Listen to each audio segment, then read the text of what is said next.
여기 대한민국 전역을 공포와 분노로 몰아넣은 한 여자가 있습니다. 스크린 속에서 그녀는 쥐약을 밥에 섞고 남의 가정을 파탄내며 온 국민에게 손가락질을 받았던 희대의 요물이자 국민 악녀였습니다. 사람들은 그녀를 보며 저 여자를 죽여라 라고 저주를 퍼부었고, 식당에서는 남의 가정 망치는 여자에게는 밥을 줄 수 없다며 문전박대를 하기도 했습니다. 하지만 카메라의 불이 꺼진 뒤 그녀의 진짜 모습은 너무나 달랐습니다. 그녀는 터질 듯한 뇌압을 견디기 위해 진통제를 한 줌씩 삼켜가며 퉁퉁 부어오른 얼굴을 가리기 위해 짙은 선글라스를 써야 했던 시한부 환자였습니다. 남편의 빚을 갚기 위해, 그리고 가족을 먹여 살리기 위해 머릿속에서 자라나는 종양을 안고 죽는 순간까지 촬영장으로 향해야 했던 처절한 가장. 대중은 그녀를 마녀라 불렀지만 역사는 그녀를 성녀라 기억합니다. 가장 화려한 조명 아래서 가장 고통스러운 어둠을 홀로 견뎌내야 했던 배우. 한국 영화사가 낳은 가장 슬프고도 위대한 이름, 고 주중녀의 이야기를 시작합니다. 그렇다면 그녀의 이토록 처절했던 영희 인생은 과연 어디서부터 시작된 것일까요? 죽음 앞에서도 놓지 않았던 그 연기원의 뿌리를 찾기 위해 우리는 그녀가 처음 배우의 길에 들어섰던 해방 공간으로 시계를 되돌려 봅니다. 1940년대 후반, 해방을 맞이한 한반도는 감격과 혼란이 뒤섞인 용광로와 같았습니다. 억눌려 있던 우리말과 우리 문화에 대한 갈증이 폭발하면서 연극계 또한 뜨겁게 달아올랐습니다. 20살 남짓의 주중녀가 발을 들인 곳은 당대 최고의 엘리트 예술가들이 모여있던 극단 신협이었습니다. 신협은 한국 연극사에서 빼놓을 수 없는 전설적인 극단으로 사실주의 연기와 정통 연극을 표방하던 곳이었습니다. 이곳에서의 경험은 훗날 주중녀 연기 인생의 가장 단단한 뿌리가 됩니다. 당시 연극 배우의 삶은 고달프기 그지없었습니다. 제대로 된 극장도 드물었고 관객들은 가난했으며 난방조차 되지 않는 무대 뒤편에서 배우들은 추위와 배고픔을 견뎌야 했습니다. 하지만 주중녀에게 그곳은 천국이었습니다. 그녀는 그곳에서 발성을 배우고 무대 위에서 걷는 법을 배웠으며 무엇보다 타인의 삶을 대신 살아내는 법을 익혔습니다. 이 시기 주중녀를 주목하게 만든 것은 그녀의 독특한 외모였습니다. 당시 조선 영화계나 연극계가 선호하던 미인상은 복스럽고 둥근 얼굴, 순종적이고 참한 인상의 여인들이었습니다. 하지만 주중녀는 달랐습니다. 그녀의 얼굴 선은 굵고 뚜렷했으며 눈매는 깊고 서늘했습니다. 웃고 있어도 어딘가 그늘이 져 있는 듯한 우수, 가만히 있어도 상대를 긴장하게 만드는 묘한 카리스마가 그녀에게는 있었습니다. 서구적이면서도 동시에 가장 한국적인 한이 서려 있는 그 얼굴은 다가올 비극의 시대를 예견하는 듯 했습니다. 동료들은 그녀를 보며 증녀의 눈을 보고 있으면 빨려 들어갈 것 같다고 말하곤 했습니다. 그것은 단순한 예쁨이 아니라 이야기를 품은 얼굴이었습니다. 1949년 그녀의 운명을 바꿀 기회가 찾아옵니다. 윤용규 감독의 영화 마음의 고향. 이 작품은 그녀의 스크린 데뷔작이자 한국 영화사에서 리얼리즘의 초기 걸작으로 피는 작품입니다. 갓쓴 승려와 동자승, 그리고 미망인의 이야기를 다룬 이 서정적인 영화에서 주중녀는 미망인 역을 맡았습니다. 데뷔작이었음에도 불구하고 그녀의 영인은 놀라울 정도로 절제되어 있었습니다. 당시 많은 배우들이 연극톤의 과장된 대사 처리에 익숙해 있었던 반면 주중녀는 카메라 앞에서의 침묵이 얼마나 큰 힘을 발휘하는지 본능적으로 알고 있었습니다. 그녀가 툇마루에 앉아 먼 산을 바라보는 장면, 동자승을 바라보는 그 애틋하면서도 허무한 눈빛은 관객들의 마음을 단숨에 사로잡았습니다. 스크린은 그녀의 미세한 표정 변화, 눈동자의 흔들림 하나까지도 놓치지 않고 포착했고, 주중녀라는 배우의 발견은 한국 영화계의 큰 수확이었습니다. 하지만 데뷔의 기쁨도 잠시 1950년 6월 25일 전쟁이 터졌습니다. 한반도는 순식간에 아수라장으로 변했습니다. 영화인들 역시 피랑일에 올라야 했습니다. 카메라는 총탄에 부서졌고 필름은 불탔으며 극장들은 폐허가 되었습니다. 주중녀 역시 그 거대한 피난 행렬 속에 있었습니다. 부산까지 이어진 처절한 피란 생활. 죽음이 턱 밑까지 차오르는 극한의 상황 속에서도 그녀는 배우로서의 정체성을 잃지 않았습니다. 부산의 임시 수도 시절, 예술가들은 다방에 모여 혹은 천막극장에서 연극을 올리고 영화를 기획하며 예술혼을 불태웠습니다. 전쟁이라는 비극은 역설적으로 예술가들에게 인간의 본성과 생존 본능에 대한 깊은 통찰을 안겨주었습니다. 주중녀가 훗날 보여준 그토록 처절하고 생생한 생명력의 연기는 아마도 이 전쟁통에 목격한 숱한 죽음과 삶 경계에서 잉태되었을 것입니다. 전쟁이 멈추고 휴전이 선포된 직후 한국 사회는 폐허 위에서 다시 일어서려 몸부림쳤습니다. 영화계 역시 마찬가지였습니다. 그리고 1955년 주중녀는 한국 영화사에서 가장 논쟁적이고 문제적인 작품 중 하나인 의 히로인이 됩니다. 이강천 감독이 메가폰을 잡은 이 영화는 지리산에서 활동하던 빨치산들의 이야기를 다루고 있습니다. 당시로서는 상상조차 하기 힘든 파격적인 소재였습니다. 반공 이데올로기가 지배하던 시절, 빨치산을 뿔 달린 괴물이 아닌 고뇌하고 갈등하는 인간으로 묘사했다는 이유로 이 영화는 상영 금지 처분을 받기도 했고, 감독은 사상 검증에 시달려야 했습니다. 이 위험한 영화의 중심에 주중녀가 있었습니다. 그녀는 빨치산 부대 내에 홍일점 대원 에란 역을 맡았습니다. 에란은 단순한 여성 대원이 아니었습니다. 그녀는 남성 대원들 사이에서 성적 긴장감을 유발하는 존재이자 이념보다 생존 본능에 충실한 인물이었습니다. 거친 산악지대에서 촬영된 이 영화에서 주중녀는 화장기 없는 얼굴로 흙바닥을 구르고 총을 들고 산을 탔습니다. 하지만 그녀가 보여준 것은 여전사의 강인함만이 아니었습니다. 에서 주중녀의 연기가 빛을 발하는 순간은 총격전이 벌어질 때가 아니라 정적 속에서 동료들을 응시할 때였습니다. 내일 죽을지도 모른다는 공포, 이념에 대한 회의감, 그리고 여성으로서 겪어야 하는 몸열감과 욕망이 뒤섞인 복잡한 내면을 그녀는 대사 없이 표정만으로 완벽하게 그려냈습니다. 특히 영화 후반부, 절망적인 상황 속에서 그녀가 보여준 텅 빈 눈빛은 이념 전쟁의 허망함을 온몸으로 웅변하는 듯 했습니다. 비평가들은 찬사를 보냈습니다. 한국 영화에서 여성이 이토록 입체적이고 사실적으로 그려진 적은 없었다. 로 주중녀는 제1회 금룡상 여우주연상을 거머쥐게 됩니다. 이것은 그녀가 단순히 얼굴 예쁜 스타가 아니라 시대를 증언하는 대배우의 반열에 올랐음을 알리는 신호탄이었습니다. 하지만 의 성공은 그녀에게 양날의 검과도 같았습니다. 대중과 평단은 그녀에게서 강렬하고 원초적이며 비극적인 여성상을 기대하기 시작했습니다.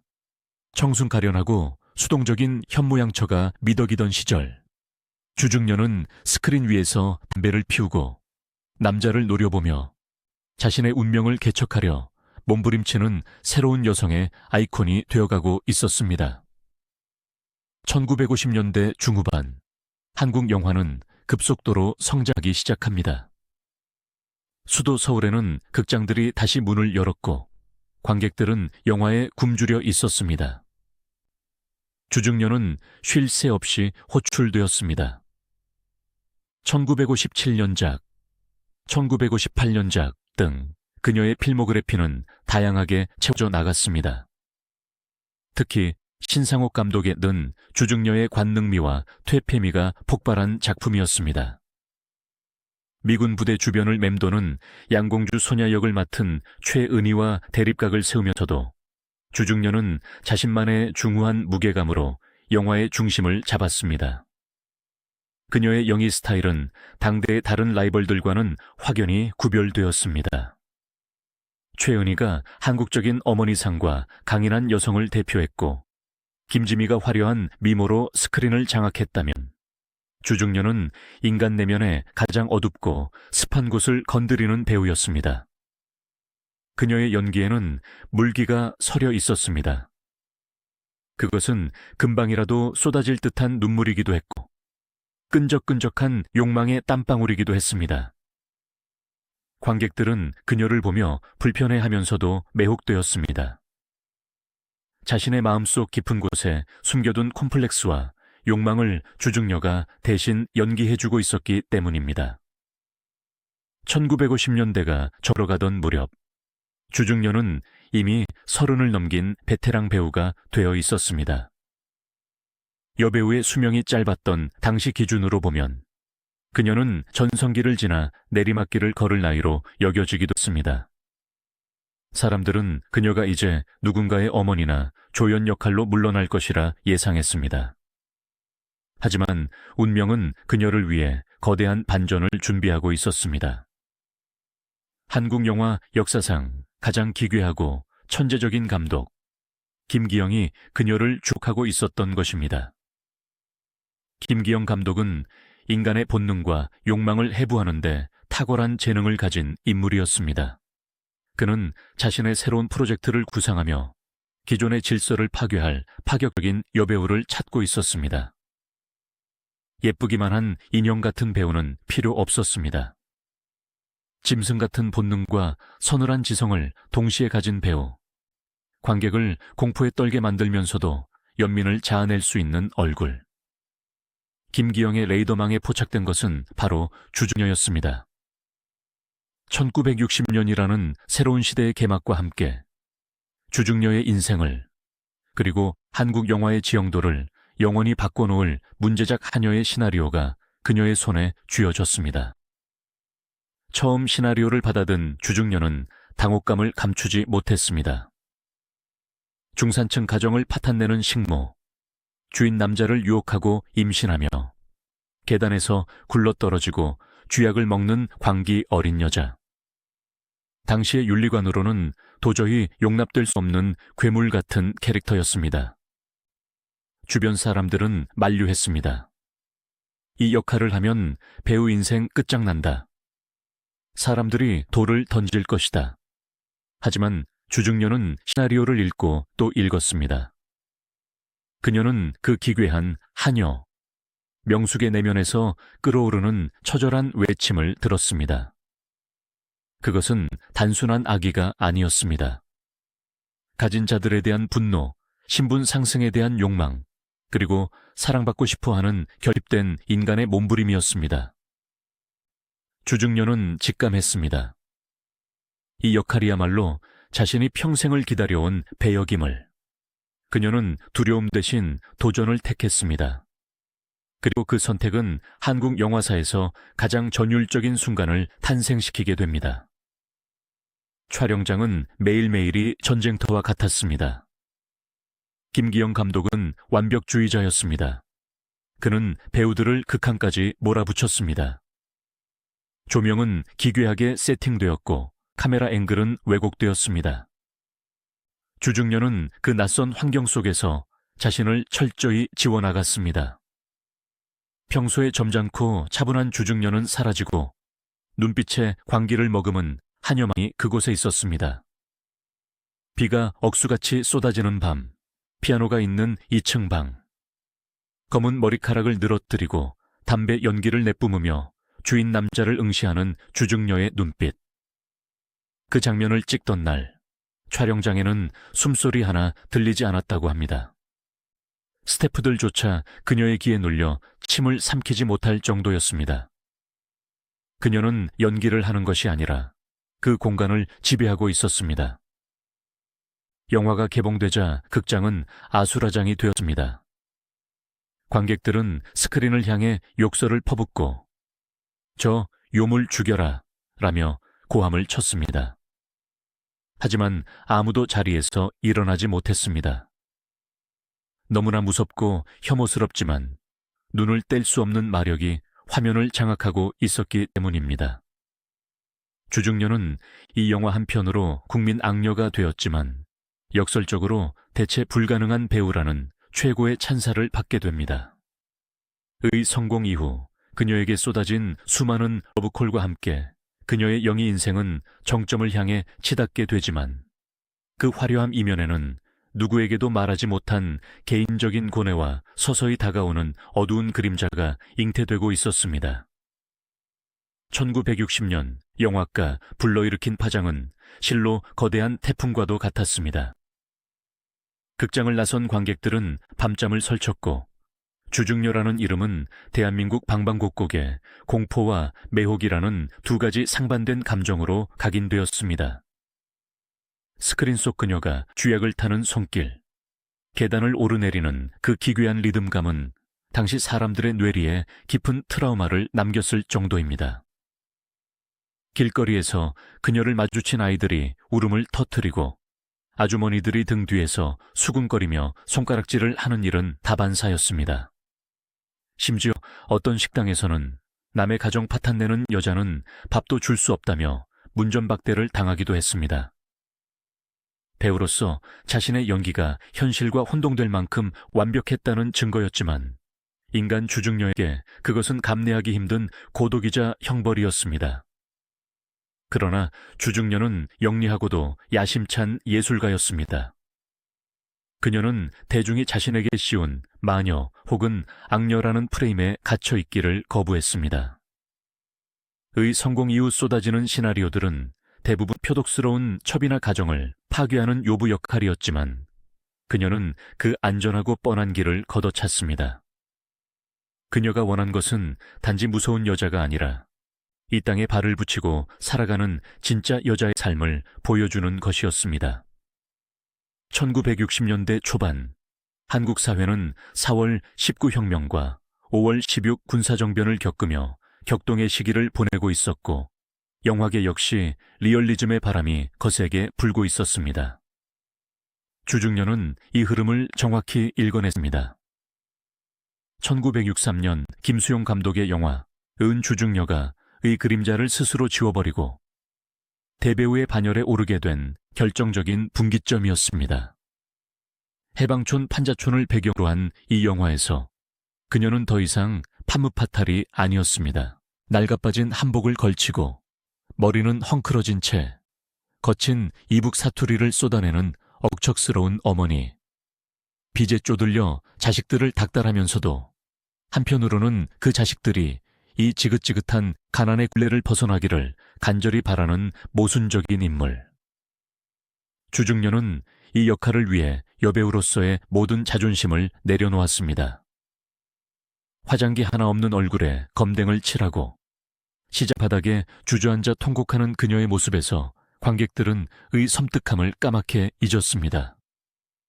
대신 그 자리에는 전후 한국 사회를 힘겹게 지탱해온 우리네 어머니, 누이의 거칠고 투박한 손마디가 있었습니다. 평단은 경악했습니다. 저 여자가 정말 그의 주중녀란 말인가? 그녀는 변신의 귀재라는 찬사를 넘어 인간의 희로애락을 자유자재로 요리하는 연금술사로 인정받기 시작했습니다. 이 시기 주중녀의 연기 스펙트럼은 실로 경이로운 수준이었습니다.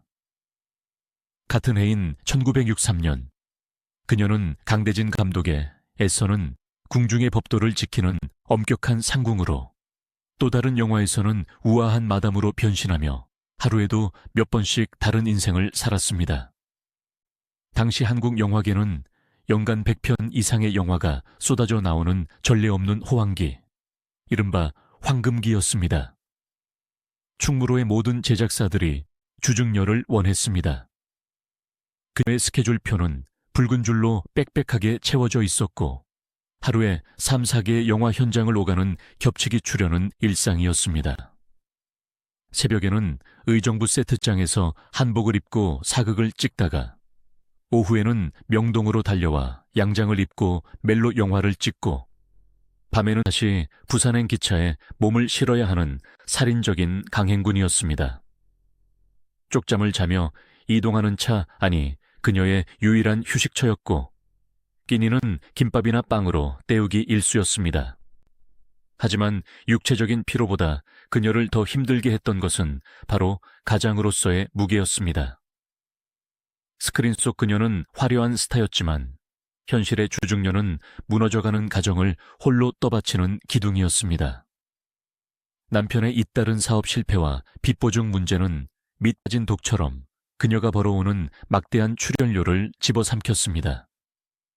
당시 많은 여배우들이 재력가와의 결혼을 통해 음악을 떠나 편안한 삶을 택했지만 주중녀는 그러지 않았습니다. 아니, 그럴 수 없었습니다.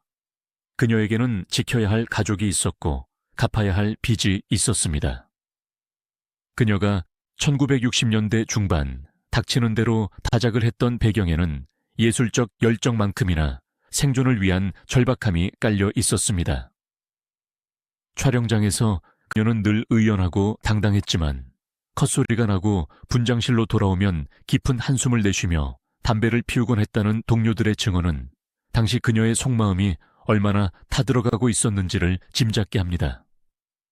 그럼에도 불구하고 카메라 앞에 선 주중녀는 결코 타협하지 않았습니다. 1967년 김수용 감독의 또 다른 걸작 산불에서 그녀가 보여준 연기는 한국 영화사에서 에로티시즘과 리얼리즘이 결합된 최고의 명영의로 꼽힙니다. 6.25 전쟁으로 남자리 씨가 마른 산골마을, 성적 욕망과 생존 본능에 굶주린 과부들의 이야기를 다룬 이 영화에서 주중녀는 점례 역을 맡아 도금봉과 불꽃 튀는 연기 대결을 펼쳤습니다. 욕망을 노골적으로 드러내는 도금봉과 달리 주중녀는 욕망을 억누르면서도 그 억눌린 틈새로 비집고 나오는 뜨거운 본능을 섬세하게 표현해야 했습니다. 대나무 숲에서 규복을 숨겨주고 그와 정을 통하는 장면에서 그녀의 눈빛은 공포와 희열, 죄의식과 쾌락이 뒤섞인 복잡한 심리를 소름 끼치도록 완벽하게 포착해냈습니다. 대사 한마디 없이 거친 숨소리와 떨리는 송긋만으로 관객을 압도하는 그녀의 내공은 이미 기술의 영역을 넘어선 것이었습니다. 이 무렵 영화계 안팎에서 주중녀를 바라보는 시선은 존경 그 자체였습니다. 신상옥, 김기영, 김수용, 유현목 등 당대 최고의 거장 감독들이 자신들의 대표작에 주중녀를 캐스팅하기 위해 줄을 섰습니다. 그녀 현장에 나타나면 스태프들은 기립하여 맞이했고 후배 배우들은 그녀의 연기를 보기 위해 숨을 죽였습니다. 그녀는 촬영장에서 결코 큰 소리를 내거나 까탈을 부리는 법이 없었다고 합니다. 오히려 자신의 촬영 분량이 끝난 뒤에도 자리를 뜨지 않고 조명부 막내나 소품 담당 스태프들의 고충을 들어주며 밥을 사주는 따뜻한 누님이자 어머니였습니다. 자신이 겪고 있는 현실의 고통이 컸기에 타인의 고단함을 이해하는 폭이 넓었던 것일지도 모릅니다. 하지만 정작 자신의 몸이 서서히 망가지고 있다는 신호는 애써 무시하고 있었습니다. 과로와 스트레스, 불규칙한 식생활, 그리고 쉴 새 없이 이어지는 감정 노동은 그녀의 혈관과 신경을 조금씩 갉아먹고 있었습니다. 1960년대 후반으로 접어들며 한국 영화계에도 변화의 바람이 불어왔습니다. 텔레비전 보급이 늘어나면서 극장을 찾는 관객 수가 조금씩 줄어들기 시작했고 검열은 더욱 엄격해졌습니다. 청춘 영화와 액션 영화가 유행하면서 40대에 접어든 여배우가 설 자리는 점점 좁아졌습니다. 주중녀 역시 주연의 자리에서 조금씩 밀려나 조연, 즉 주인공의 어머니나 시어머니 역할로 옮겨가야 했습니다. 많은 여배우들이 이 시기에 은퇴를 선언하거나 자존심 상해하며 사라져갔습니다. 하지만 주중녀는 달랐습니다. 그녀는 배우에게 정년은 없다. 역할의 크기가 작아질 뿐 배우의 영혼이 작아지는 것은 아니다 라는 말을 남기며 그 변화를 담담하게 받아들였습니다.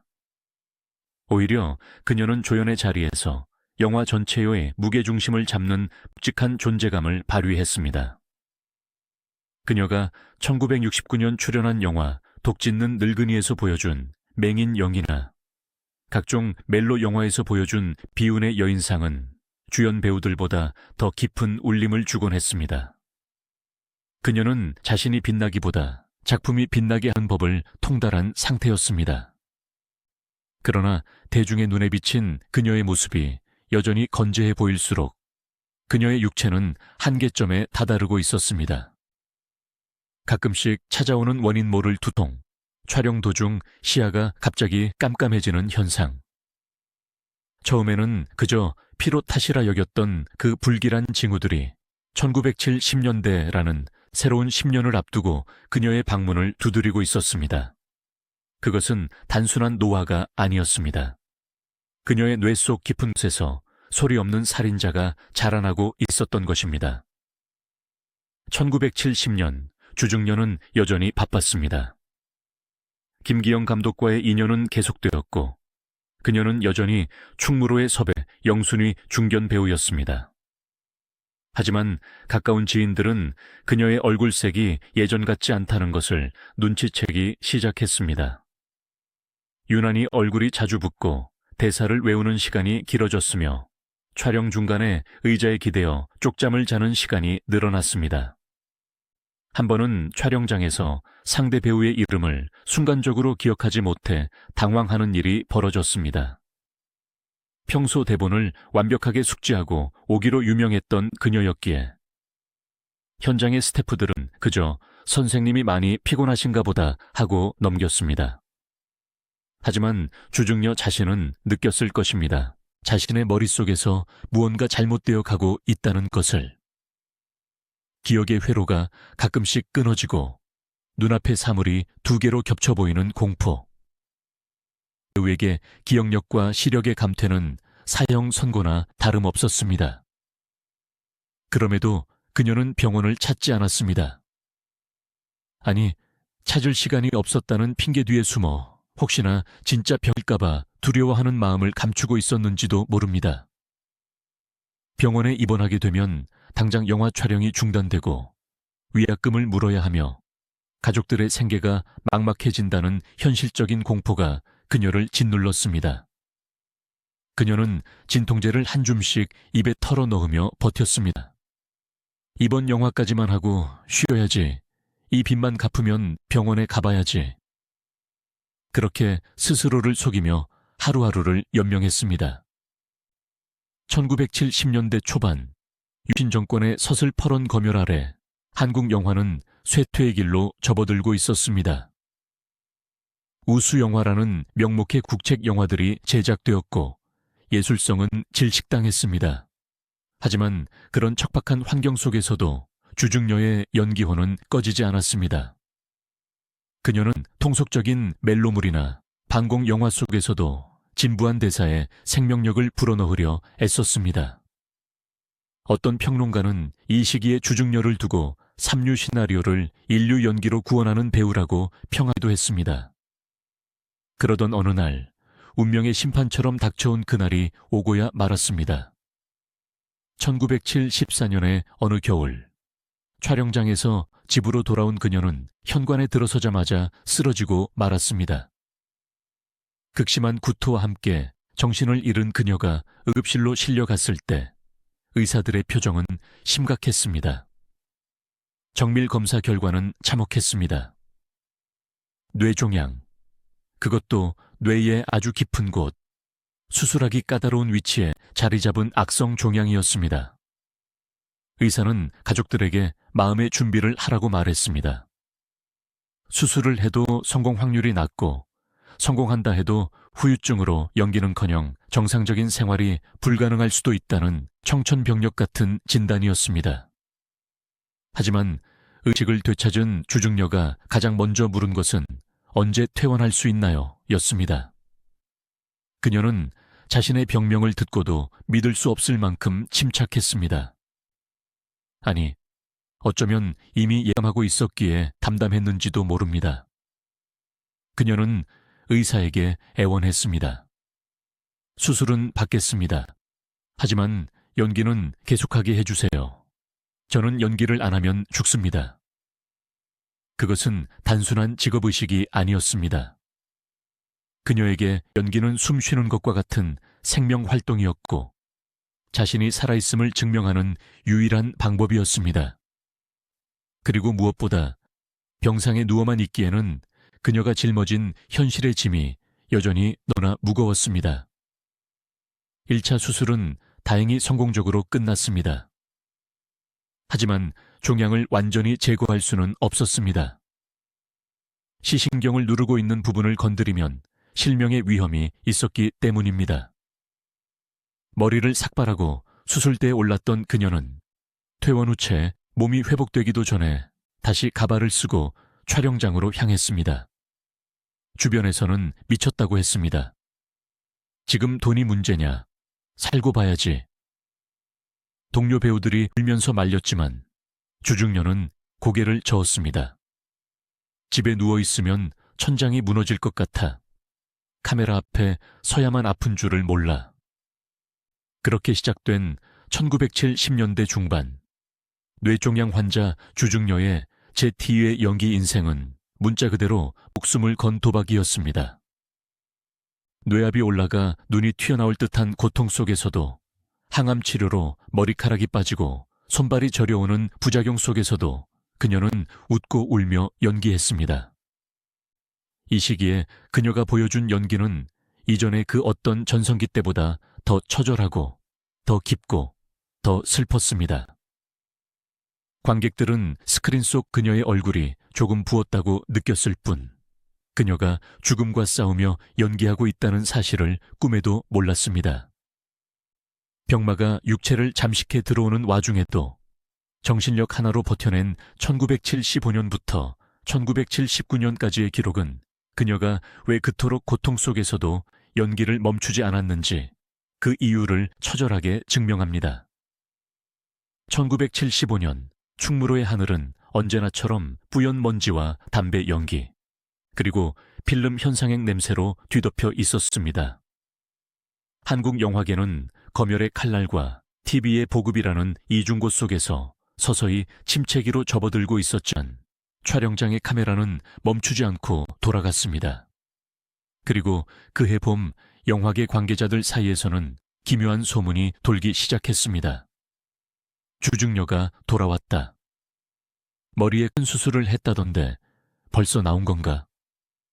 가발을 썼다더라. 수군거림은 사실이었습니다. 뇌수술을 받은 지 불과 수개월 만에 주중녀는 다시 촬영장에 모습을 드러냈습니다. 하지만 돌아온 그녀는 예전의 주중녀와는 사뭇 달라져 있었습니다. 트레이드마크였던 날카롭고 서늘한 눈매는 여전했지만 얼굴은 눈에 띄게 부어 있었고 걸음걸이는 예전처럼 활기차지 못했습니다. 그녀는 항상 짙은 선글라스를 끼고 대기실에 앉아 있었고 촬영 직전에야 가발을 매만지며 일어섰습니다. 사람들은 그녀가 단순히 병 후 회복기라서 몸이 좋지 않으려니 짐작했습니다. 하지만 진실은 훨씬 더 참혹했습니다. 그녀의 머릿속에는 제거하지 못한 종양의 뿌리가 여전히 남아 시한폭탄처럼 째깍거리고 있었고 그녀가 삼키는 한 줌의 약들은 통증을 억누르는 동시에 그녀의 장기를 서서히 망가뜨리고 있었습니다. 이 시기 주중녀가 보여준 해보는 상식적으로 이해하기 힘든 것이었습니다. 뇌종양 판정을 받고 대수술을 겪은 사람이라면 응당 요양을 하며 안정을 취해야 마땅했습니다. 그러나 그녀는 마치 죽음과 경주라도 하듯 더 많은 작품, 더 힘든 배역을 자처했습니다. 1975년부터 1976년 사이 그녀의 필모그래피를 채운 작품들은 발가락이 닮았다 등 장르를 불문했습니다. 왜 그녀는 멈추지 못했을까요? 무엇이 죽음의 공포 앞에서도 그녀를 카메라 앞으로 등을 떠밀었을까요? 가장 현실적이고도 비극적인 이유는 바로 돈이었습니다. 당시 주중녀의 가정 경제는 파탄 지경이었습니다. 남편의 끈질긴 사업 실패는 마치 밑 빠진 독과 같아서 그녀가 평생을 바쳐 벌어들인 그 막대한 출연료를 허무하게 집어삼켰습니다. 1970년대 중반, 그녀의 집에는 빚쟁이들이 수시로 드나들었습니다. 화려한 여배우의 집이라고는 믿기지 않을 만큼 살림은 공공했고 병원비는 천문학적으로 불어났습니다. 그녀는 가장이었습니다. 그녀가 멈추면 가족이 길바닥에 나앉아야 했고 당장 자신의 치료비조차 감당할 수 없었습니다. 동료 배우고 윤정희 선생은 훗날 사석에서 당시를 회고하며 이렇게 말한 적이 있습니다. 언니가 분장실에서 몰래 우는 모습을 본 적이 있어요. 머리가 너무 아파서 벽에 머리를 쿵쿵 찌으면서도 스태프가 부르러 오면 언제 그러냐는 듯 눈물을 닦고 웃으며 나갔죠. 그건 연기가 아니라 차라리 고행이었어요. 그렇습니다. 1970년대 중반의 주중녀에게 연기는 예술이기 이전에 생존을 위한 처절한 노동이었습니다. 하지만 역설적이게도 육체적인 고통이 극에 달할수록 그녀의 연기력은 인간의 경지를 넘어서고 있었습니다. 뇌종양으로 인한 두통은 마치 송곳으로 뇌를 찌르는 듯한 고통이라고 합니다. 그녀는 그 고통을 잊기 위해, 아니, 그 고통을 이겨내기 위해 배역에 더욱 깊이 몰입했습니다. 이 시기 그녀의 연기 스타일에는 미묘한 변화가 감지됩니다. 1960년대의 주중녀가 폭발하는 활화산처럼 에너지를 밖으로 뿜어내는 배우였다면 1970년대 중반 투병 중의 주중녀는 모든 감정을 안으로 삼키고 응축시키는 블랙홀 같은 연기를 보여주었습니다. 그녀의 눈빛은 초점이 흐려지는 증상 때문에 묘하게 몽환적이고 허무한 느낌을 자아냈는데 이것이 오히려 캐릭터에 깊은 비극성을 부여하는 아이러니한 결과를 낳았습니다. 1976년 김수용 감독의 영화 발가락이 달맛대서의 그녀를 보십시오. 그녀는 더 이상 젊고 요염한 여자가 아니었습니다. 삶에 지치고 세파에 시달린 중년의 여인. 그러나 그 주름진 얼굴 뒤에 여전히 펄떡이는 욕망을 감춘 인물. 그녀가 대사 한마디 없이 멍하니 허공을 응시하는 장면에서 관객들은 그녀가 보고 있는 것이 영화 속의 풍경이 아니라 그녀 자신의 다가오는 죽음일지도 모른다는 서늘한 느낌을 받았습니다. 평론가들은 주중녀의 연기에 죽음의 냄새가 배어 있다며 전율했습니다. 그것은 기술적으로 만들어낼 수 없는 진짜 고통을 겪어본 사람만이 뿜어낼 수 있는 아우라였습니다. 촬영 현장에서의 고충은 이루 말할 수 없었습니다. 당시 영화 촬영장은 강한 조명을 사용했는데 이 조명기기들이 뿜어내는 열기는 뇌압이 높은 주중녀에게는 고문 도구와 다름없었습니다. 조명이 켜지면 그녀의 얼굴은 붉게 달아올랐고 현기증이 밀려왔습니다. 그녀는 NG를 내지 않기 위해 필사적이었습니다. NG가 나서 다시 찍게 되면 그 고통스러운 조명 아래 다시 서야 했으니까요. 그래서 그녀는 대본을 통째로 외우고 동선 하나하나를 뼈에 새기듯 리허설했습니다. 시력이 떨어져 상대 배우의 표정이 잘 보이지 않을 때는 상대의 목소리, 톤과 호흡만으로 감정을 읽어내고 반응했습니다.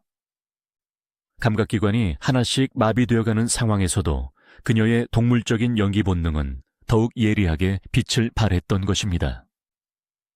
이 무렵 그녀의 고통을 곁에서 지켜본 사람 중에는 한국 영화계의 기인이자 그녀의 영원한 파트너 김기영 감독이 있었습니다. 김기영 감독은 주중녀의 상태를 누구보다 잘 알고 있었습니다. 그는 그녀의 건강을 걱정하면서도 동시에 그녀가 가진 그 병적인 에너지, 죽음 직전의 생명력이 자신의 영화에 꼭 필요하다고 믿었던 잔인한 예술가였습니다. 1977년작 이어도 제주도의 신비로운 전설과 샤머니즘, 그리고 환경 파괴 문제를 다룬 이 기괴한 영화에서 김기영은 다시 한번 주중녀를 호출합니다. 촬영장은 험난하기로 악명 높았습니다. 거친 바닷바람과 험한 바위산, 그리고 무속신앙의 음산한 분위기. 건강한 사람도 버티기 힘든 그곳에서 투병 중인 주중녀는 무당역을 맡아 신들린 연기를 펼쳤습니다. 구슬하는 장면에서 그녀가 접신한 듯 몸을 떨며 눈을 뒤집는 모습은 연기가 아니라 실제 발작에 가까워 보일 정도로 리얼했습니다. 촬영 스태프들 사이에서는 주 선생님이 진짜로 신기가 들린 것 아니냐, 저러다 쓰러지면 어떡하나 하는 공포 섞인 걱정이 오갔습니다. 하지만 컷소리가 나면 그녀는 다시 힘없이 주저앉아 매니저가 건네주는 물과 약을 받아 마시는 나약한 환자로 돌아왔습니다. 이 영화에서 그녀가 보여준 광기는 1960년의 그것과는 질적으로 달랐습니다.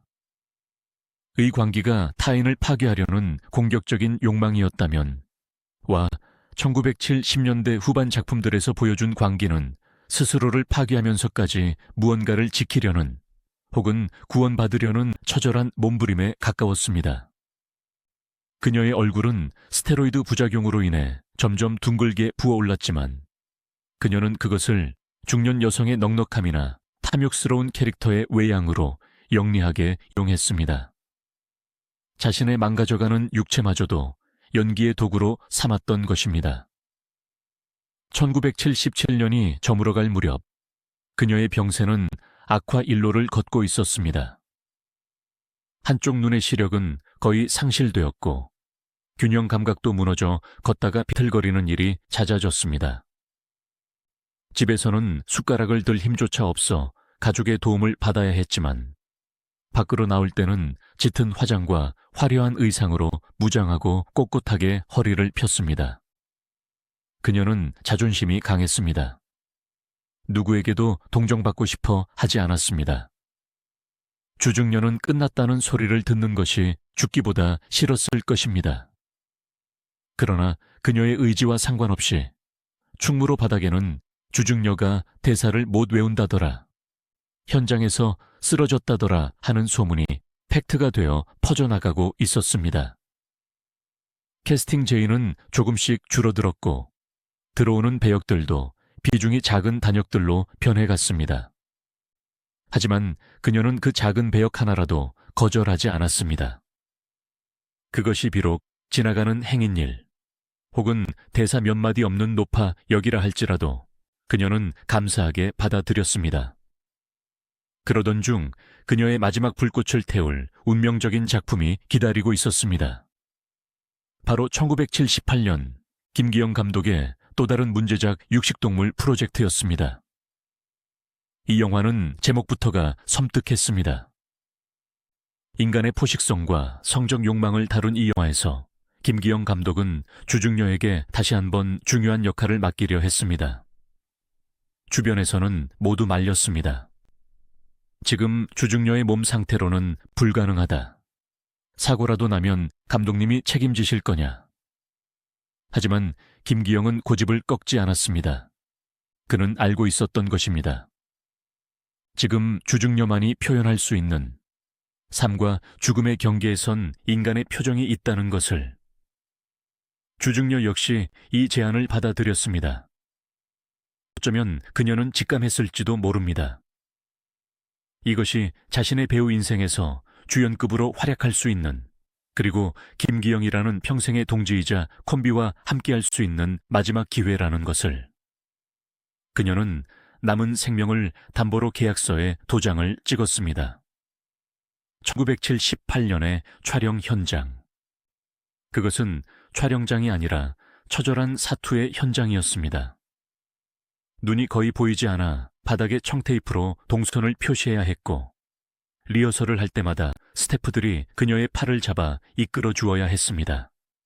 하지만 카메라가 돌아가는 순간 그녀의 눈빛은 기적처럼 살아나 상대를 쏘아보았습니다.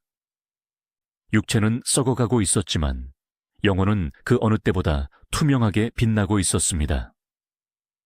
죽음은 그녀의 발목을 잡았지만 그녀의 영희는 죽음조차 넘어설 준비를 하고 있었습니다.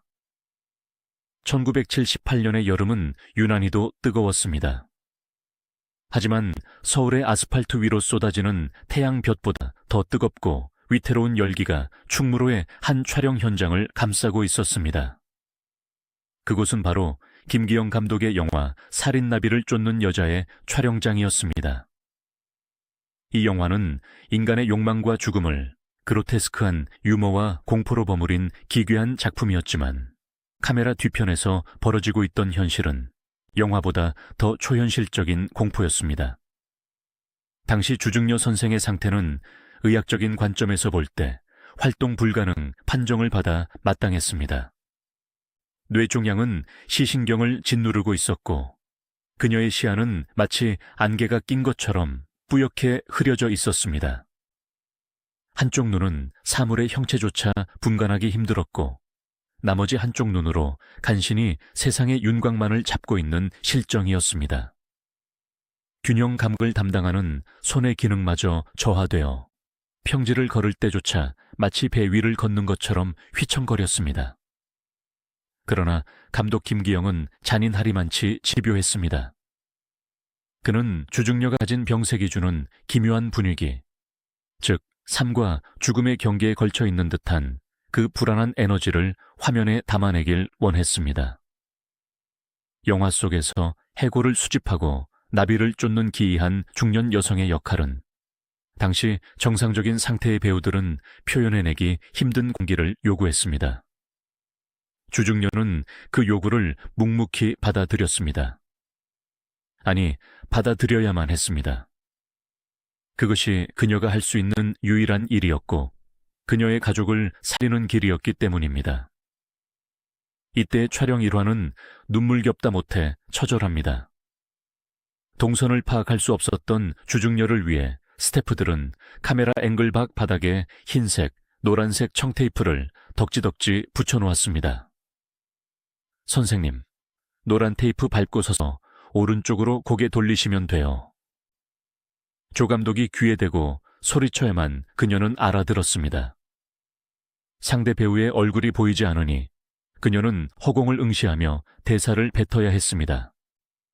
그런데 기적 같은 일이 벌어졌습니다. 초점을 잃고 허공을 응시하는 그녀의 눈동자가 영화 속 캐릭터의 공허하고 탐욕스러운 내면과 맞아떨어지며 소름 끼치는 명장면들을 만들어낸 것입니다. 그녀의 육체적 결함이 예술적 표현의 도구로 승화되는 순간이었습니다. 하지만 촬영이 끝나고 나면 그녀는 무대 뒤편 어둠 속에 주저앉아 극심한 두통과 싸워야 했습니다. 머리가 깨질 듯이 아파오면 그녀는 차라리 기절하기를 바랐다고 합니다. 진통제를 물없이 삼키며 가쁜 숨을 몰아쉬는 그녀의 모습은 화려한 음악의 스타가 아닌 죽음의 사신과 외로운 줄다리기를 하는 늙은 짐승처럼 보였습니다. 당시 그녀의 얼굴은 스테로이드제 과다 복용으로 인해 보름달처럼 둥글게 부어올라 있었습니다. 일명 쿠싱 증후군 증상이었죠. 세상은 잔인했습니다. 대중들과 일부 언론은 그녀의 부어오른 얼굴을 보고 나이가 드니 살이 쪘다, 팔자가 편해져서 얼굴이 좋아졌다는 식의 무지한 소리를 해대기도 했습니다.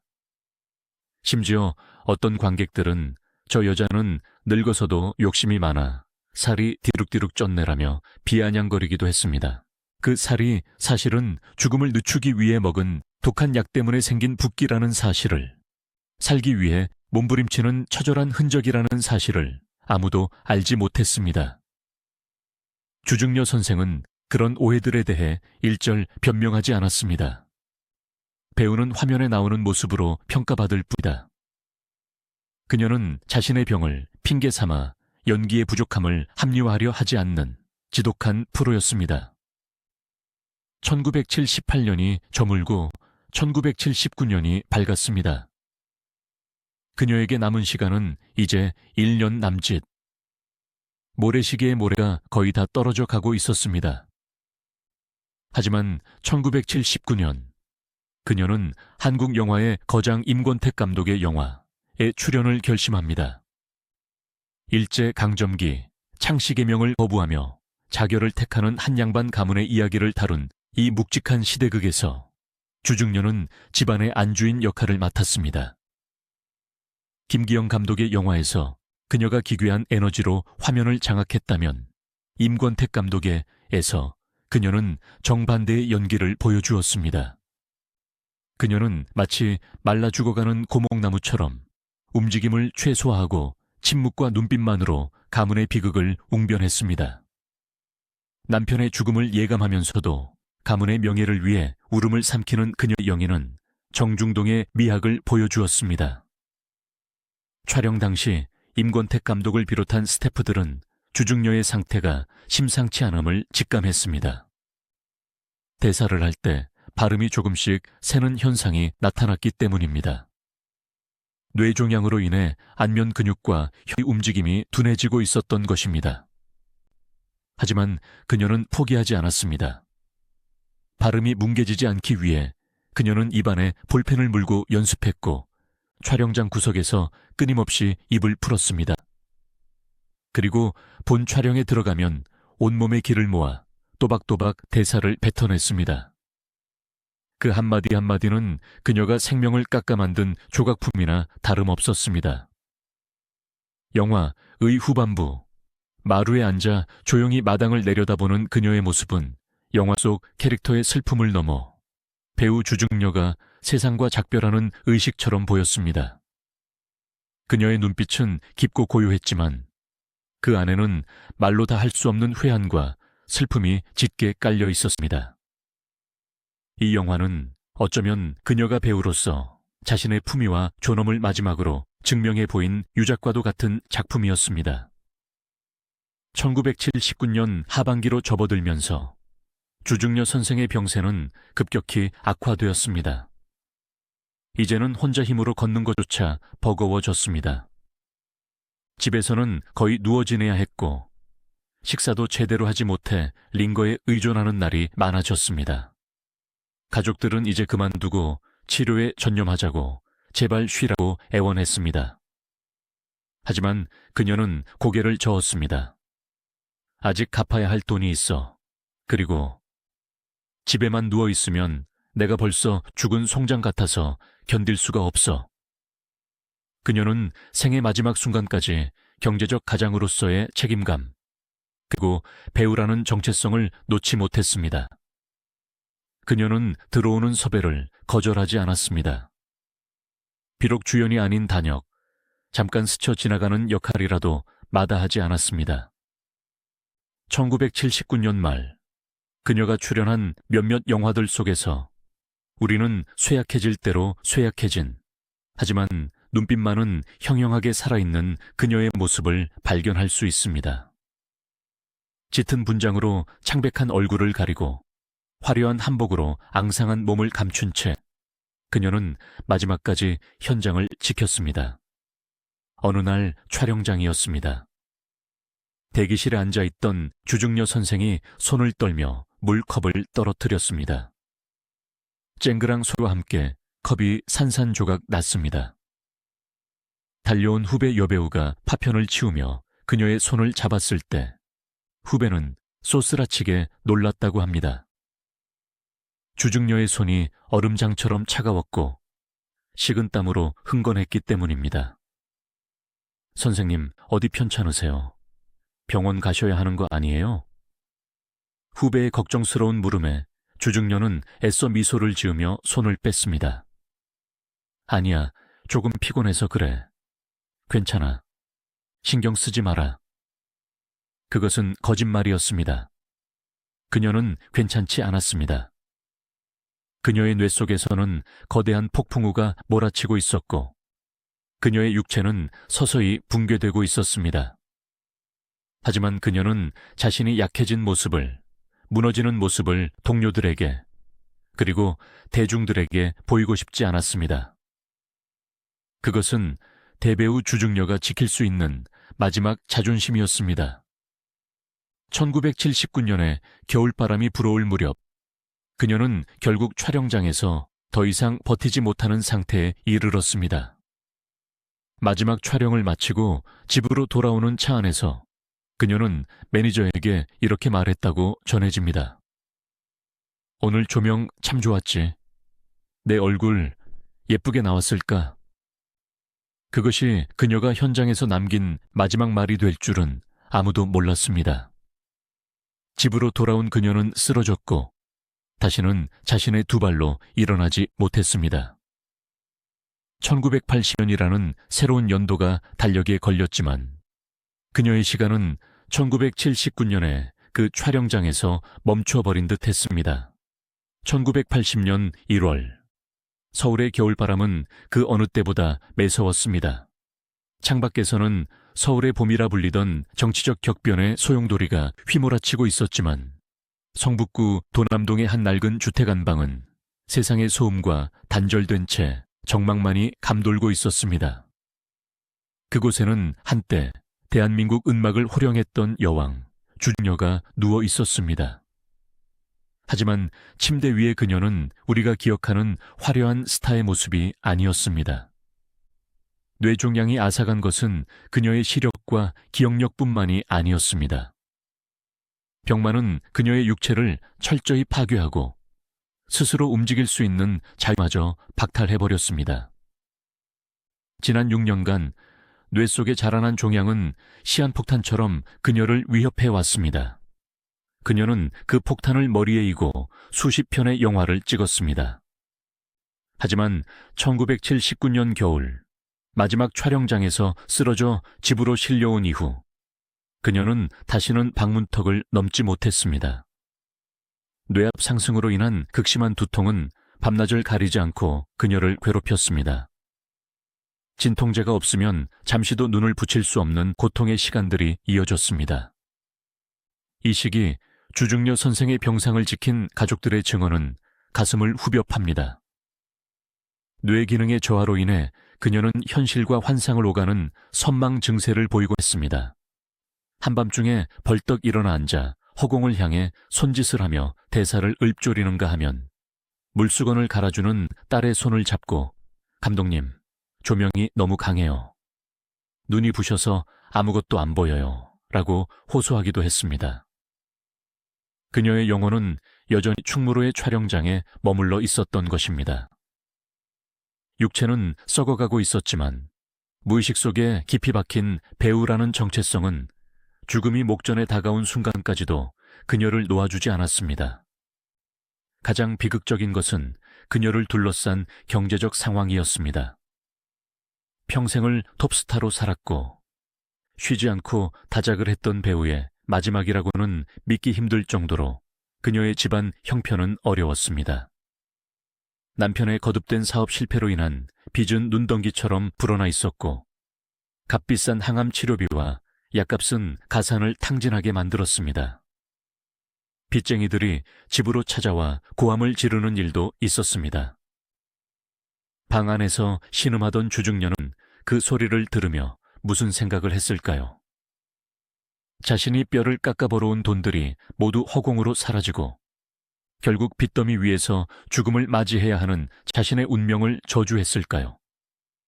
아니면 그럼에도 불구하고 가족을 원망하지 않고 끝까지 짐을 짊어지려 했을까요? 그녀는 말이 없었지만 흐릿한 눈가에 고인 눈물만이 그 심정을 대변하고 있었습니다. 2월이 지나고 3월이 되자 병세는 걷잡을 수 없이 악화되었습니다. 이제는 의식조차 희미해져 깨어있는 시간보다 잠들어 있는 시간이 더 길어졌습니다. 음식물을 삼키는 연하곤란 증세가 와서 미음조차 넘기기 힘들었습니다. 가족들은 마지막 지푸라기라도 잡는 심정으로 서울대병원으로 그녀를 옮겼습니다. 하지만 의료진의 대답은 냉혹했습니다. 이미 종양이 뇌관까지 침범했습니다. 현대의학으로는 더 이상 해드릴 수 있는 게 없습니다. 마음의 준비를 하시고 댁으로 모시는 게 좋겠습니다. 사형 선고나 다름없었습니다. 1980년 3월 초 그녀는 다시 차가운 구급차에 실려 집으로 돌아왔습니다. 병원에서도 포기한 환자. 이제 남은 것은 죽음이 문을 열고 들어오기를 기다리는 일뿐이었습니다. 하지만 죽음의 신은 그녀를 쉽게 데려가지 않았습니다. 3월의 마지막 며칠간 주중녀 선생은 인간이 겪을 수 있는 가장 고통스러운 시간을 보냈습니다. 스테로이드 부작용으로 몸은 퉁퉁 부어 있었지만 팔다리는 앙상하게 말라 있었습니다. 숨을 쉴 때마다 가래 끓는 소리가 났고 고열이 오르내렸습니다. 그녀의 곁을 지키던 남편은 뒤늦은 후회의 눈물을 흘렸습니다.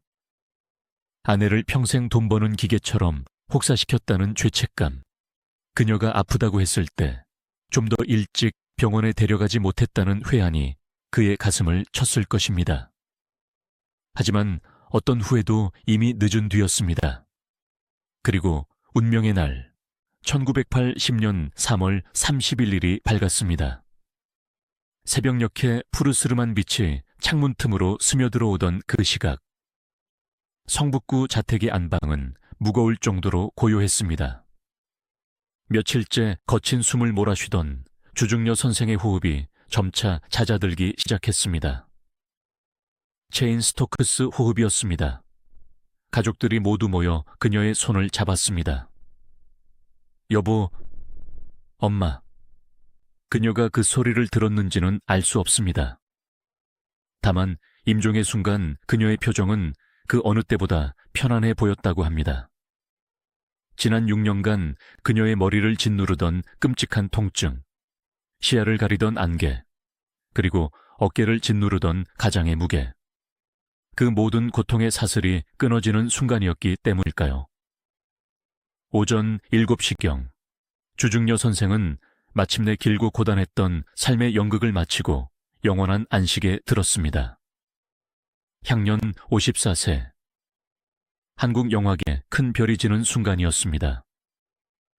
그녀의 마지막을 지켜본 것은 화려한 카메라도 조명도 아닌 가족들의 흐느낌과 창밖에서 들려오는 무심한 봄바람 소리뿐이었습니다. 비보는 삽시간에 퍼져나갔습니다. 전화벨이 울리고 기자들이 몰려들었습니다. 그날 조간신문과 라디오 뉴스는 일제히 톱뉴스로 그녀의 부고를 알렸습니다. 영화배우 주중녀 씨 별세 하녀의 히로인, 54 새 일기로 타겟 충격은 컸습니다. 대중들은 그녀가 아프다는 사실을 어렴풋이 알고는 있었지만 이렇게 허망하게, 이렇게 빨리 떠날 줄은 몰랐습니다.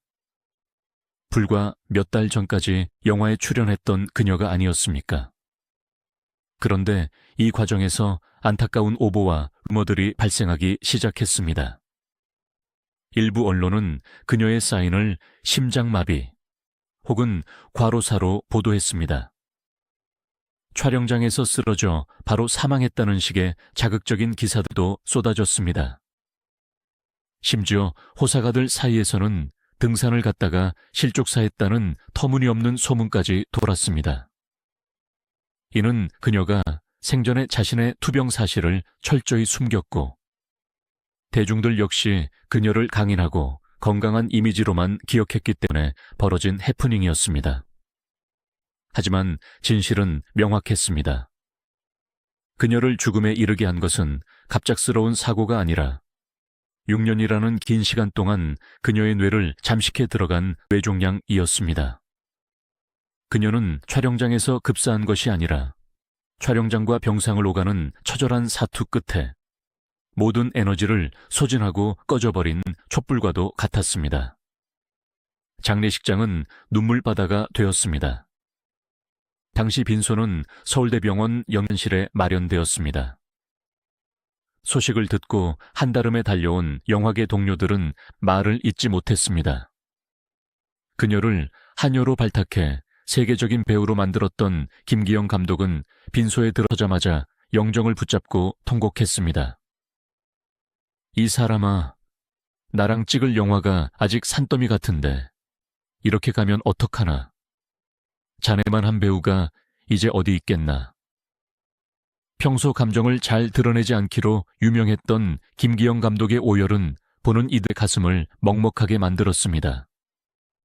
그는 주중녀가 자신의 영화적 페르소나이자 자신의 기괴한 상상력을 완벽하게 구현해 줄 유일한 뮤즈임을 누구보다 잘 알고 있었기 때문입니다. 동료 여배우들도 줄을 이었습니다. 윤정희, 문희, 남정임, 황정순, 최은희 등 당대를 풍미했던 별들이 모두 검은 상복을 입고 모여들었습니다. 그들은 라이벌이기 이전에 척박한 한국 영화계에서 여배우로서 겪어야 했던 고충을 누구보다 잘 이해하는 동지들이었습니다. 언니, 이제는 아프지 마. 빛도 없고 촬영도 없는 곳에서 편히 쉬어. 후배 배우들의 조사는 구슬펐습니다. 그들은 알고 있었습니다. 주중녀가 얼마나 치열하게 살았는지, 얼마나 고통스럽게 연기했는지. 그녀의 죽음은 단순히 선배의 죽음이 아니라 한국 여배우의 비극적인 초상이기도 했습니다. 장례는 영화 인장으로 치러졌습니다. 연결식장에는 수많은 팬들도 몰려와 그녀의 마지막 가는 길을 지켜보았습니다. 운구차는 그녀가 평생을 바쳤던 충무로 영화의 거리를 천천히 돌았습니다. 스카라 극장, 국극장, 대한극장. 그녀의 얼굴이 걸려있던 그 극장들 앞을 지날 때마다 영화인들은 묵념을 올렸습니다. 거리에 나붙은 그녀의 영화 포스터는 빗물에 젖어 있었고 마치 그녀가 흘리는 눈물처럼 보였습니다. 주중녀 선생은 경기도의 한 공원묘지에 안장되었습니다. 흙이관 위로 덮이는 순간 사람들은 깨달았습니다. 이제 다시는 그 서늘한 눈빛, 그 깊은 목소리를 들을 수 없다는 것을. 한국 영화는 대체 불가능한 얼굴 하나를 영원히 잃어버린 것입니다. 하지만 육신은 흙으로 돌아갔어도 그녀가 남긴 파장은 쉬이 가라앉지 않았습니다. 그녀의 죽음은 1980년대라는 새로운 시대의 개막과 맞물려 한국 영화계에 거대한 질문을 던졌습니다. 배우란 무엇인가? 영이란 무엇인가? 그녀가 남긴 400여 편의 영화 필름들은 그녀가 떠난 후에도 극장에서, TV에서, 그리고 비디오 테이프를 통해 끊임없이 상영되었습니다. 사람들은 그녀가 죽고 나서야 비로소 그녀의 연기를 재발견하기 시작했습니다. 생전에는 악녀, 기가 센 여자로만 소비되었던 그녀의 캐릭터들이 사실은 시대의 억압에 저항하고 생존을 위해 몸부림쳤던 주체적인 여성상이었음을 뒤늦게 깨닫기 시작한 것입니다. 1980년 3월 31일 주중녀 선생이 세상을 떠난 뒤 한국 영화계는 깊은 침묵과 함께 1980년대라는 새로운 경랑의 시대로 진입했습니다. 컬러 텔레비전의 보급과 프로야구의 출범, 그리고 군사정권의 사메스 정책은 대중의 관심을 극장에서 멀어지게 하거나 혹은 자극적인 에로티시즘 영화로 쏠리게 만들었습니다. 주중녀라는 이름은 서서히 대중의 기억 속에서 희미해져 가는 듯 했습니다. 그러나 진정한 예술은 시간이 흐를수록 그 향기가 짙어지는 법입니다. 주중녀 선생이 남긴 유산은 그녀의 육신이 사라진 지 12년이 지난 1990년대 후반부터 기적처럼 되살아나기 시작했습니다. 이것은 단순한 추억팔이가 아니었습니다. 그것은 한국 영화사가 잃어버렸던 근대성과 여성성의 본질을 되찾는 거대한 복원 작업이었습니다. 그 시작점은 1997년 제2회 부산국제영화제였습니다. 당시 영화제에서는 김기영 감독 회고전이 대대적으로 열렸습니다. 오랫동안 충무로의 이단아, 괴짜로 취급받으며 잊혔던 김기영 감독의 영들이 스크린에 다시 걸리자 객석을 가득 메운 젊은 관객들과 해외 평론가들은 경악을 금치 못했습니다. 그리고 그 충격의 한가운데에는 언제나 주중녀가 있었습니다. 특히 1960년 작가 상영되었을 때의 반응은 폭발적이었습니다. 1990년대의 신세대 관객들은 30년 전 흑백 영화 속 주중녀의 연기를 보며 전율했습니다. 프랑스의 영화 잡지 카이에 뒤 시네마의 한 평론가는 이 여배우는 누구인가? 그녀의 눈빛에는 히치콕의 서스펜스와 테네시 윌리엄스의 비극이 공존한다며 찬사를 보냈습니다. 이때부터 주중녀 재평가 작업이 불붙기 시작했습니다. 평론가들은 그녀를 단순히 악녀 전문 배우로 규정했던 과거의 시각을 반성했습니다. 대신 그녀가 보여준 캐릭터들이 가부장제 사회의 억압을 뚫고 자신의 욕망을 주체적으로 실현하려 했던 한국 최초의 판무파탈이자 모던걸이었다는 새로운 해석을 내놓았습니다. 그녀의 연기는 과장된 신파조가 지배하던 1950에서 60년대 한국 영화계에서 철저하게 절제된 내면 연기와 메소드 연기를 구사한 선구적인 것이었음이 증명되었습니다. 세계적인 거장 마틴 스코세이지 감독의 일화는 주중녀 선생의 위상을 단적으로 보여줍니다. 2000년대 후반 스코세이지 감독이 이끄는 세계영화재단은 한국영상자료원과 함께 김기영 감독의 한여를 디지털 복원하는 프로젝트를 진행했습니다. 스코세이지 감독은 복원된 한여를 보고 전율을 느꼈다고 고백하며 특히 주중녀의 연기에 대해 도저히 눈을 뗄 수 없는 강렬한 에너지라고 극찬했습니다.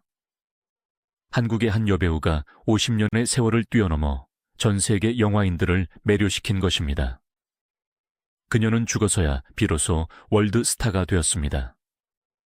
그리고 2010년 주중녀 선생의 이름이 다시 한번 대한민국을 뜨겁게 달군 사건이 발생합니다. 바로 임상수 감독이 연출하고 배우 전도연이 주연을 맡은 리메이크작 한여의 개봉이었습니다. 칸 영화제 경쟁 부문에 진출하며 화제를 모았던 이 영화의 제작 단계에서부터 모든 이들의 관심사는 단 하나였습니다. 과연 누가 어떻게 주중녀를 대체할 것인가? 당시 칸의 여왕이라 불리며 한국 최고의 연기력을 인정받던 전도연 배우조차 엄청난 부담감을 토로했습니다. 그녀는 인터뷰에서 원작을 보고 주중녀 선배님의 압도적인 기운에 숨이 막힐 지경이었다. 흉내 낼 수도 넘어서기도 힘든 거대한 산 같았다라고 고백했습니다. 리메이크작이 개봉된 후 대중과 평단의 반응은 흥미로웠습니다.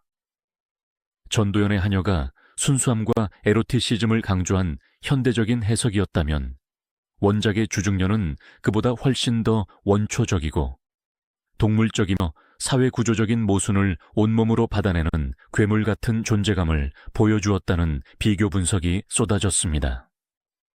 사람들은 2010년의 컬러 화면보다 1960년의 흑백 화면 속 주중녀의 눈빛이 훨씬 더 공포스럽고 매혹적이라는 사실에 새삼 놀라워했습니다. 이 리메이크 열풍은 젊은 세대들이 유튜브와 영상자료원을 통해 주중녀의 필모그래피를 다시 찾아보는 역주행 현상으로 이어졌습니다. 등의 고전 영화들이 다시 조명받고 댓글창에는 이분이 진정한 연기신이다, 소름 끼친다, 지금 활동했으면 오스카상은 따놓은 당상이다 라는 1020세대의 찬사가 이어졌습니다. 주중녀 선생이 후배 여배우들에게 끼친 영향력은 실로 지대합니다. 그녀는 여배우는 예뻐야 한다는 고정관념을 깨부수고 여배우는 인물이 되어야 한다는 명제를 몸소 실천한 교과서였습니다. 김혜수, 문소리, 김민희 등 한국 영화계의 허리를 담당하는 연기파 배우들은 기회가 될 때마다 존경하는 선배로 주중녀를 꼽기를 주저하지 않습니다.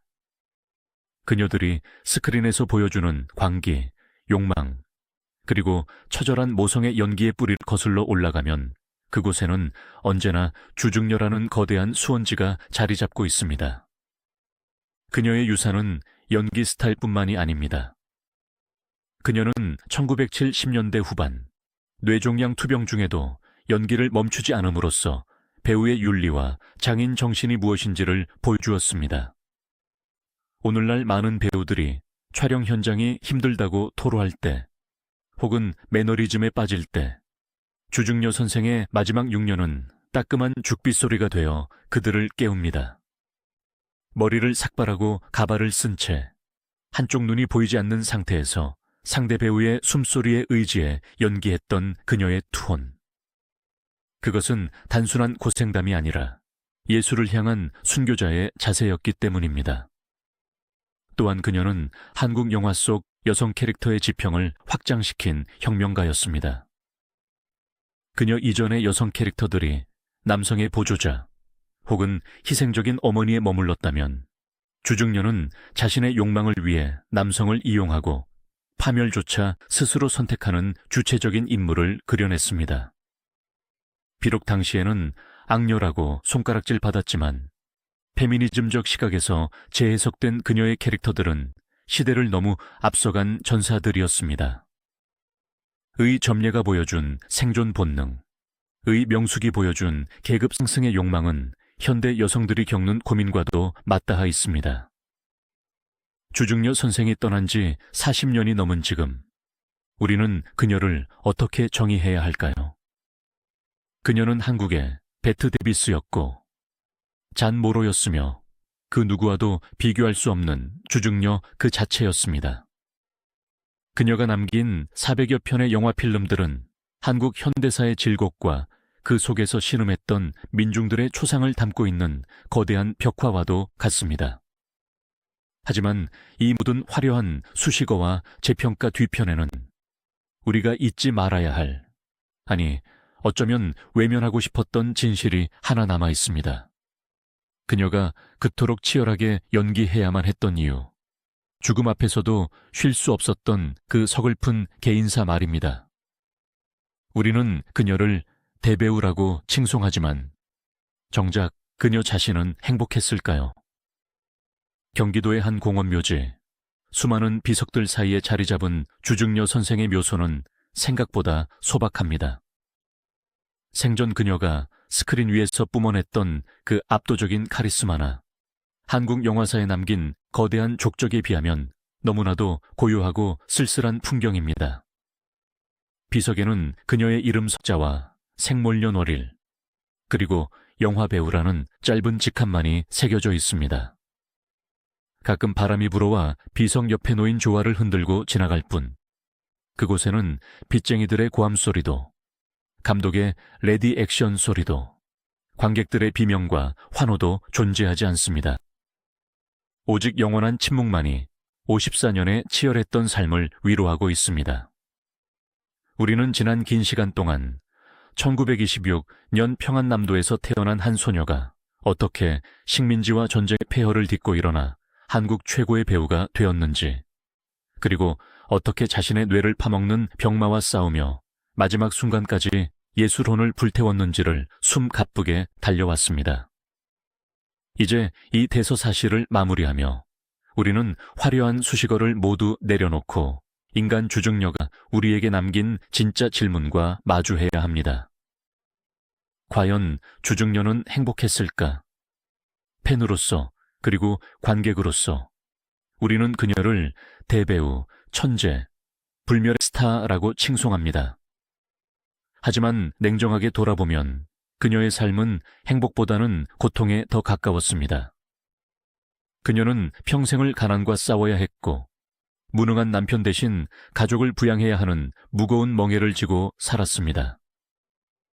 그녀에게 촬영장은 자아실현의 공간이기도 했지만 동시에 벗어날 수 없는 생존의 노동 현장이었습니다. 뇌종양 진단을 받고도 6년이나 더 카메라 앞에 서야 했던 이유는 예술에 대한 열정만으로는 설명할 수 없는 가장으로서의 처절한 책임감이 뒤섞여 있었기 때문입니다. 어쩌면 그녀에게 행복이라는 단어는 사치였을지도 모릅니다. 대신 그녀가 추구했던 것은 존엄이 아니었을까요? 빚더미에 앉아 구걸하지 않고 스스로의 노동으로 빚을 갚아나가는 존엄, 병들어 추해지는 모습을 보이지 않고 끝까지 배우로서 완벽한 모습을 보여주려는 존엄. 그녀는 고통스러운 현실을 피하지 않고 그 고통을 연기라는 용광로에 녹여 예술로 승화시킴으로써 자신의 존엄을 지켜냈습니다. 후배 배우들이 주중녀 선생을 그토록 존경하는 이유도 바로 여기에 있습니다. 그녀는 단순히 연기를 잘하는 기술자가 아니었습니다. 그녀는 배우라는 직업이 가질 수 있는 가장 비극적이면서도 가장 성스러운 경지를 몸소 보여주었습니다. 그녀의 영희 속에서 느껴지는 그 알 수 없는 슬픔과 깊이는 교과서나 학원에서는 배울 수 없는 찢어지는 가슴을 부여잡고 살아낸 사람만이 가질 수 있는 삶의 나이테였던 것입니다. 주중녀 선생의 삶은 20세기 한국 여성들의 고단한 역사를 대변하기도 합니다. 전쟁통에 남편을 잃거나 생활 전선에 뛰어들어야 했던 수많은 어머니들, 자신의 이름보다는 누군가의 아내나 엄마로 살아야 했던 그 시절의 여성들. 주중녀는 스크린 속에서 때로는 악녀로, 때로는 억척 어멈으로 분하여 그들의 억눌린 욕망과 하늘 대신 토해냈습니다. 1960년에서 그녀가 질렀던 비명은 단순한 공포영화의 효과음이 아니라 시대의 억압 속에 갇혀있던 여성들의 대리만족이자 절규였을지도 모릅니다. 이제 눈을 감고 그녀의 얼굴을 떠올려 봅니다. 흑백 필름 속 비가 쏟아지는 창가에 서 있는 그녀. 짙은 눈썹 아래 자리 잡은 그 깊고 서늘한 눈동자. 한쪽 눈이 보이지 않는 상태에서도 카메라를 뚫어지게 응시하던 그 마지막 눈빛. 그녀의 눈은 우리에게 이렇게 말하는 듯합니다. 삶은 고통일지라도 결코 비겁하게 도망치지는 마라. 나는 끝까지 마주보았다. 그녀가 떠난 지 반세기가 다 되어가지만 한국 영화는 여전히 주중녀라는 거인이 남긴 그늘 아래 있습니다. 오늘날 우리가 사랑하는 수많은 명배우들의 영희 속에는 알게 모르게 주중녀의 유전자가 흐르고 있습니다. 영화가 상영되는 한, 그리고 인간의 희로애락을 탐구하는 배우들이 존재하는 한, 주중녀는 결코 죽지 않을 것입니다. 1980년 3월의 어느 봄날, 그녀는 54세의 짧은 일기로 흙으로 돌아갔지만 그녀가 남긴 400여 편의 영화는 영원한 생명을 얻어 우리 곁에 남았습니다. 오늘 밤 어두운 방 안에서 영화 나 혹은 을 다시 보게 된다면 부디 그녀를 무서운 악녀로만 보지 말아 주십시오. 그 기괴한 표정 뒤에 숨겨진 살기 위해 몸부림쳤던 한 여인의 뜨거운 눈물과 땀방울을 기억해 주십시오. 그녀는 배우였습니다. 죽음조차 연기의 일부로 받아들였던 천생 배우였습니다. 그 이름, 주중녀. 한국 영화가 가장 사랑했고 가장 아프게 떠나보낸 그녀를 우리는 영원히 기억할 것입니다.